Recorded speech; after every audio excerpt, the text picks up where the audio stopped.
Yeah, good morning in the second lecture of this computer system architecture. And in this lecture, we will study about the Boolean algebra and the algebra laws. The laws are that you have heard in your mathematics, like associatively or commutative laws, distributive laws.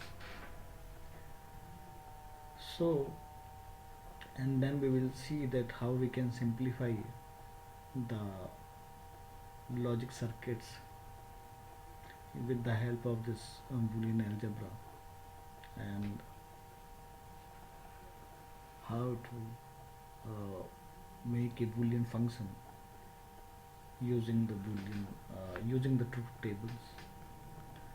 So, what is Boolean algebra? Algebra with binary variable. Yes, binary means which has two values like true or false. Like we know from the data type, if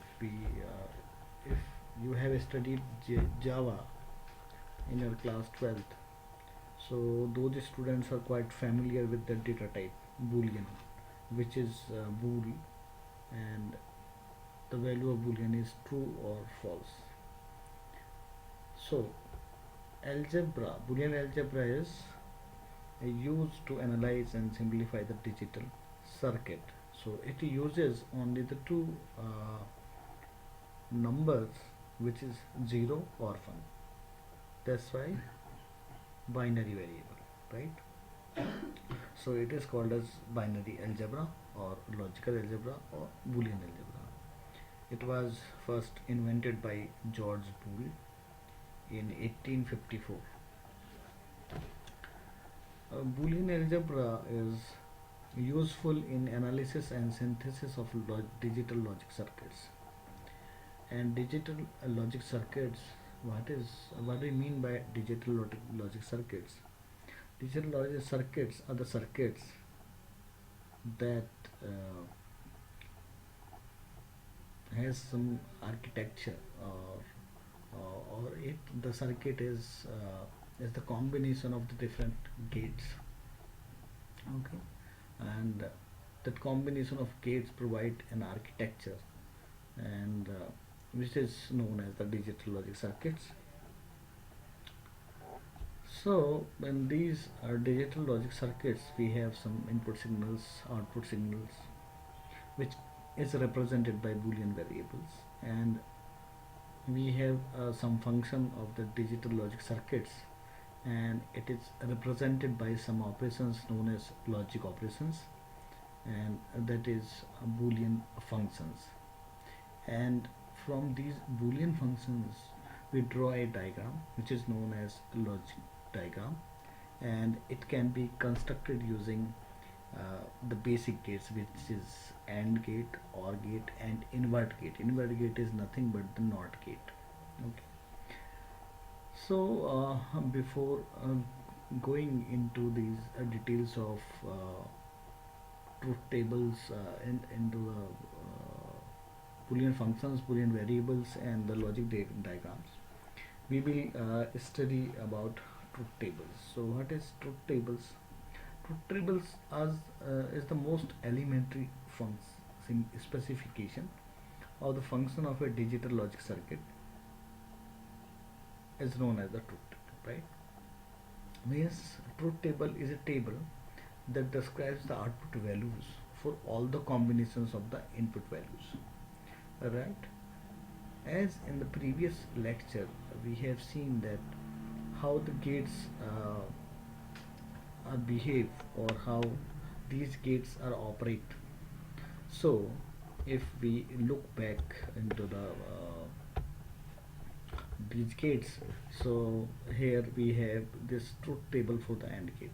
So the truth table describes the output, okay, output of the AND gate, okay, and with the various combinations as an input of 0 and 1. So we have this symbol in which it's been depicted that AND gate receives two inputs A and B, and for two inputs the value of these two inputs are the combination of 0 and 1. So we know um, that by using the two inputs we have the four combinations for 0 1, because the first combination is 0 0, the second is 0 1, 1 0, and 1 1, and the output is like that.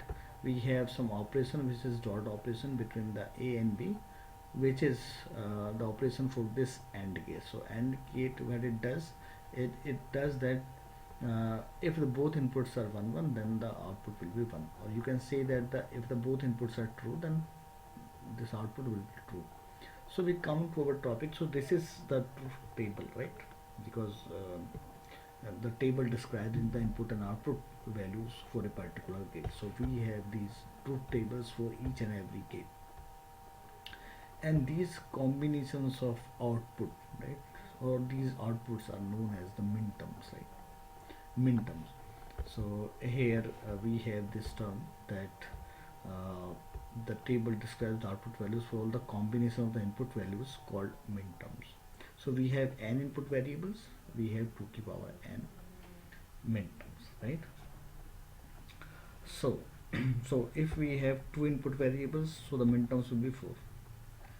So if you look back, we have the four minterms 0 0 0 1, okay, like that.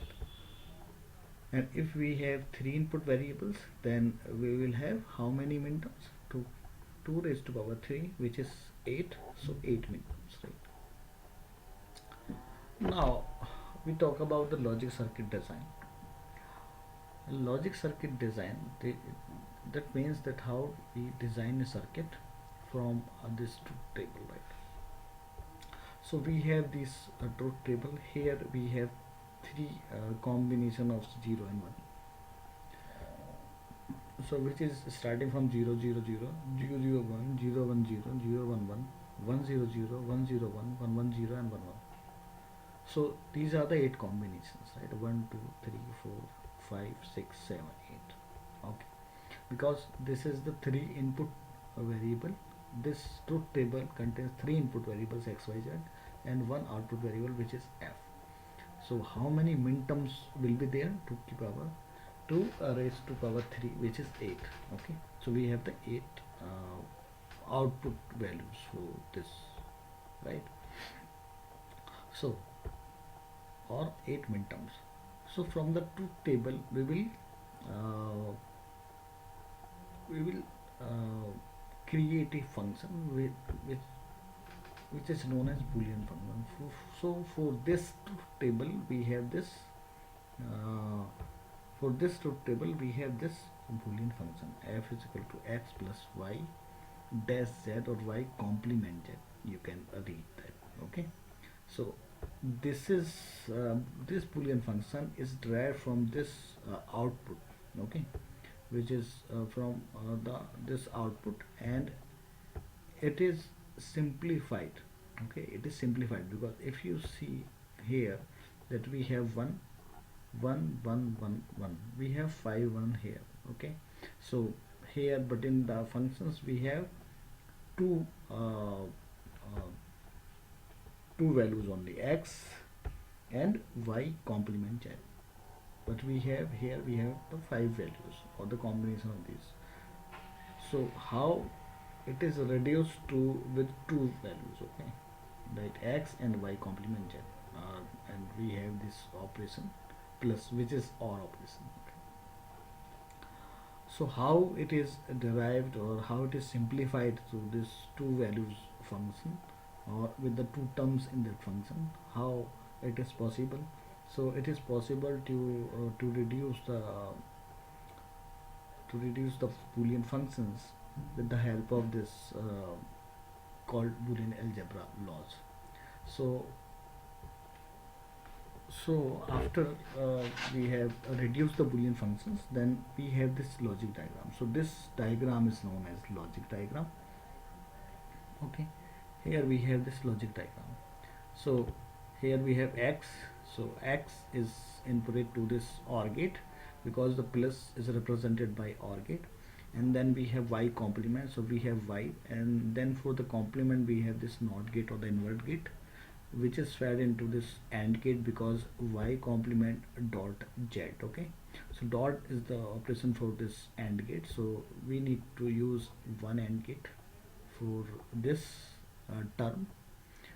Okay, so y and y complement z, y complement dot z will be the output of this AND gate, and then it will be fed into this OR gate.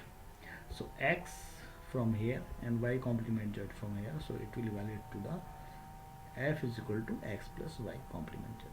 So how it is done, and what are the laws basically that helps us to simplify a Boolean function. Let's study and take a look of these rules. Okay, so these are the basic rules of Boolean algebra, right? So basically we have four rules for this in four or sorry we have six types of Boolean laws. First is your commutative operation. Okay, a dot b equal to b dot a, like that. So we have this commutative law, uh, we have associative law, we have distributive law, we have AND law, OR law, and inversion law, and we have some theorems like De Morgan theorems. So let's talk about it one by one. So the first rule is x plus 0 is equal to x. So if you look closely to this, you will find that this plus is nothing but your OR operation. Okay, so OR gate. Okay, OR operation means OR gate. So we have, when we have this plus, it's define the OR gate basically. It's represent the OR gate. So when we operate, or when we do OR operation between the two values, if one of the values is 0, then it evaluates to that value, right? Okay, so x plus 0 is equal to x, and then the second law is that x dot 0 is equal to 0, because dot is like AND operation.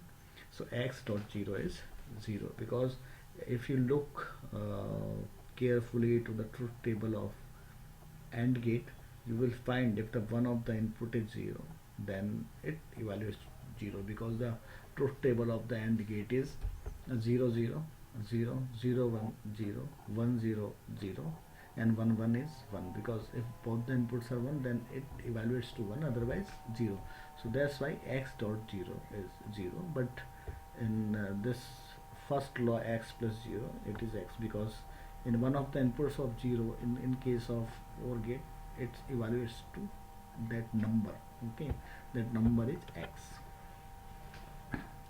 So we have then the third law is x plus 1 is equal to 1, because in OR gate, if one of the inputs is 1, then it will be 1. You can confirm it with your OR gate table, because in OR gate we have 0 0 0 0 1 1 and 1 0 1 and 1 1 is 1. Okay, and then for the fourth rule says that x dot 1 is equal to x, means x dot is nothing but your AND operation. If x and 1 is fed it to the AND gate, it will evaluate to the x.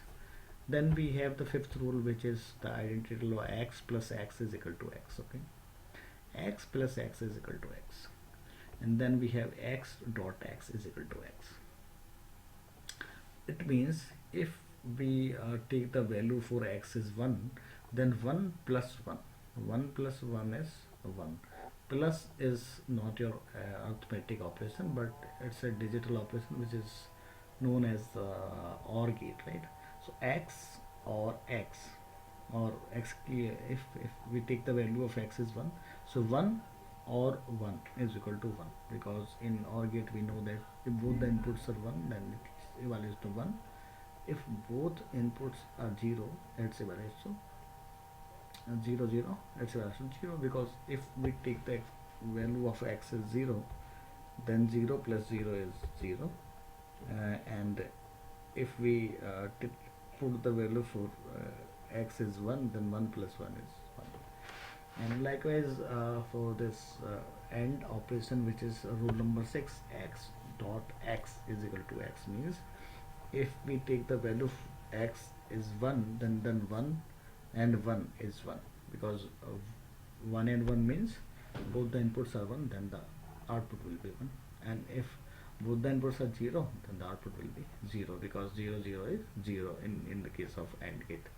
So here you can easily read and learn the laws, because it's nothing but plus is represented for the OR operation and dot represent the AND operation. So this is the distributive law. Rule number 9. Rule number 9 is x plus y is equal to y plus x, and if we take 1 plus 1 or 1 plus 0, it will be 1, and 0 plus 1, it will be 1, so it will be equal. Likewise for the AND operation we have xy, then it will be equal to yx, right? You can also confirm these rules by putting the values for x and y and z also, because we had in these laws they have used the z operation also. This is a 3 input variable gate. So again I remind you, the plus represents the OR gate, OR gate, and dot is the AND gate. So x plus y plus z is equal to x plus y plus z. Okay. Here we have x bracket y z. So these represent the dot operations. So x y z is equal to that. Okay. So if you take the combination of two variables and first evaluate the first two variables and then evaluate the second variables, it will be equal. Then we have this rule 13, x y x bracket y plus z, in which it will like x y plus x z and then x plus y z. This is the rule that we need to remember, because these rules are very easy, but the 14th number rule is like x plus y and x plus z. So x is first x is taken with y, and then we have taken with x z. And here one thing is to note down is that in rule number 14, that x is combined with y and combined with z, and the operation between these two, x plus y and x plus z, is dot operation, which is the AND operation. So this is your law. Okay, absorption law is this is the absorption law, right? So please note it down and remember it, because if we know the rules, then we can easily simplify the truth table, and we will come out with a reduced Boolean function. So rule number 15 and 16, which is known as De Morgan's theorem. So De Morgan's theorem says that if we complement the x plus y, because this apostrophe, this comma, okay, or this apostrophe is distributed to these all the variables. So x plus y complement, which is x complement dot y complement, so it will negate the operation also. So we have here we have plus operation, which is OR operation, and then it will be as the output. When we simplify it, it will be evaluated to the AND operation, right? So x complement dot y complement, here we have the x y complement will be evaluated to the x complement plus y complement. So here you can see that the plus is converted to the dot, and here the dot converted to the plus. So OR operation will be the AND operation, and on AND operation will be the OR operation. So this law is known as the De Morgan's law or De Morgan's theorem. Then we have this law which says is that x complement of complement will be x, okay, because it the complement will cancel this complement, okay, so that's why it is x. So what is the usefulness of this table or this laws, okay, that we can simplify the Boolean functions, we can derive the equivalent Boolean functions to obtain logic diagrams utilizing different logic gates, ordinary and ors and inverters as just the NOT gate, okay, and certain different form of Boolean functions may be convenient to obtain circuits with NAND or NOR, because NAND or NORs are the gates. By using these gates, we can infer other gates, or we can generate other gates. That's why these gates, NAND and NOR, are known as the universal gates, right? Here we have these applications of debugger saw. Here they have represented like I AND will be NOR gate, and I in NOT gate with OR gate will be NAND gate. Okay, so this is like that. So you can remember it to simplify the gates with the minimum time. So what is the use of these laws or Boolean algebra laws? The importance of these laws is that we can reduce the Boolean functions so that uh, we will use the minimum number of gates, okay. So when we design a circuit, so it will be less complex, because we will reduce firstly the function, then we create the logic diagram or circuit diagram for that. So that's the basic advantage or basic advantage behind the Boolean algebra. So let's take an example of this one equation or one function. The function is ABC plus ABC complement plus A complement C. This equation is given to you, it is a Boolean function actually, and in this example it shows that the different diagrams or different circuit diagrams, logic diagrams can be created from one function, or from one Boolean function. So we have this many different logic diagrams are possible for a given function. Yes, it is possible to draw or to create different many logic diagrams for a given function. So we have this one function which is original, and then what we have done, we have applied some rules to simplify. So we have this, here we can see that ABC plus ABC complement, so we can take a common AB, and then we have C plus C complement. So C plus C complement is the rule that we have just discussed. So this is the OR operation. So if you take the value of C is 0, then C complement will be 1. So 0 plus 1 will be 1, 0 and or 1, because as I have just discussed that the output function for OR gate, when the input, when the one of the input is 1, then it will evaluate to the 1. So that's why we have here AB dot 1, okay, and then plus A complement C, okay. So for this it is denoted as second equation. So we have this another diagram for this second, and for the first we have this diagram, okay, and then we can evaluate to AB dot 1, AB and 1, okay. It will be evaluated to AB, because you know that x dot 1 is equal to x, so because of that law, okay.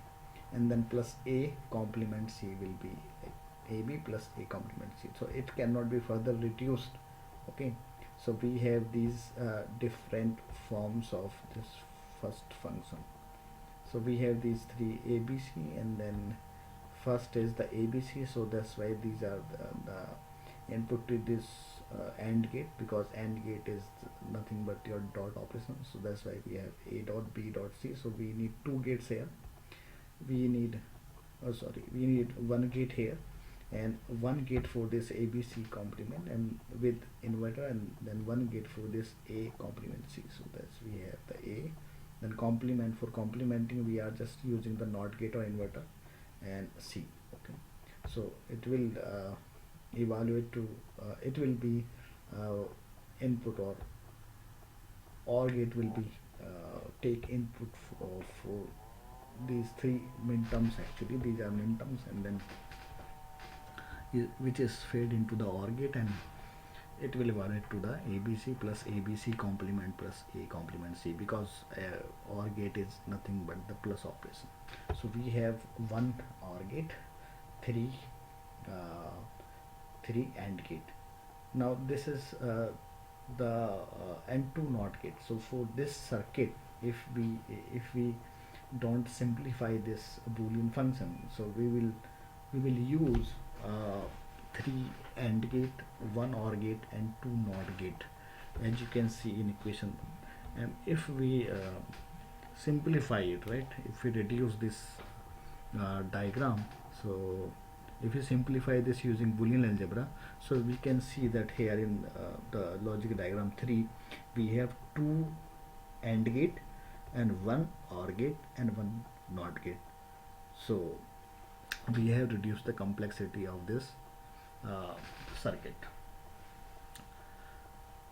So likewise, in our book of Morris Mano Computer System Architecture that we have in our syllabus, in the first chapter we have so many questions that are given at the end of the first chapter. You can solve these questions to practice and to learn more about these circuit diagrams and logic diagrams. So that's all for this today's lecture, and thank you class.